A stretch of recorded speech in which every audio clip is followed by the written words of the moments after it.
ఎన్టీఆర్, నీల్ ఈ సినిమా కోసం ట్యూన్స్ ఏమైనా రెడీ చేశారా? ఇది సార్ అది జరుగుతుంది సార్, కంపోజింగ్ జరుగుతుంది. ఎలా ఉండబోతుంది? అది సో జరుగుతుంది, మనం చూద్దాం.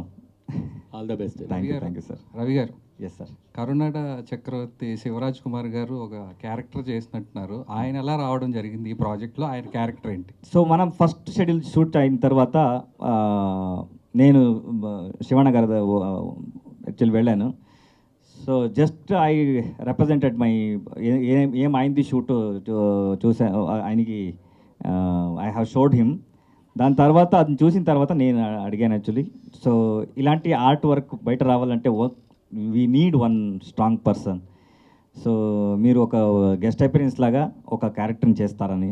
So he loved that showreel and Geethamma గారు, దాని తర్వాత శివಣ್ణ బోత్ అగ్రీడ్.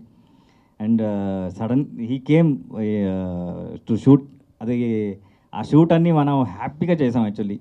దాని తర్వాత మీరు చూసండి, యక్షగాన ఆర్టిస్ట్ లాగే ప్రాపర్గా హీ హాజ్ మేనేజ్. అండ్ దాని తర్వాత రెస్పాన్సిబిలిటీ అని అది ఎలా చేయాలి అదన్నీ he learned and he did it. Ravi గారు, థ్యాంక్స్. ఇలాంటి మూవీస్కి CGI వర్క్ అంటే చాలా ఉంటుంది. సో దాని మీద ఎంతవరకు ఫోకస్ చేశారు? ఇది మన చేతిలో ఎంత అవుతుందో, so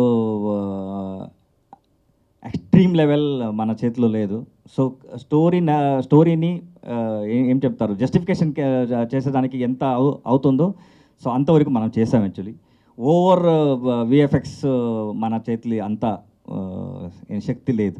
so but I have confidence, నేను కాన్ఫిడెంట్గా ఏం చేస్తాను. మ్యూజిక్ యూ కాంట్ ఇమాజిన్, ఎందుకంటే మోడర్న్ లేకుండా మన రీజనల్ సౌండ్ ఇంత బాగుందని, ఏం థియేటర్ వైబ్రేషన్ వస్తుందో అది అన్నీ మన రూరల్ ఇన్స్ట్రుమెంట్ యక్షగానంలో మద్లే అండ్ చండే.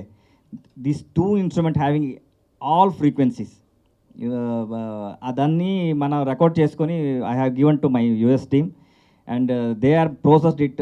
అది విన్నిన తర్వాత నాకు కాన్ఫిడెన్స్ వచ్చింది, ఓకే మనం ఏదో చేస్తామని.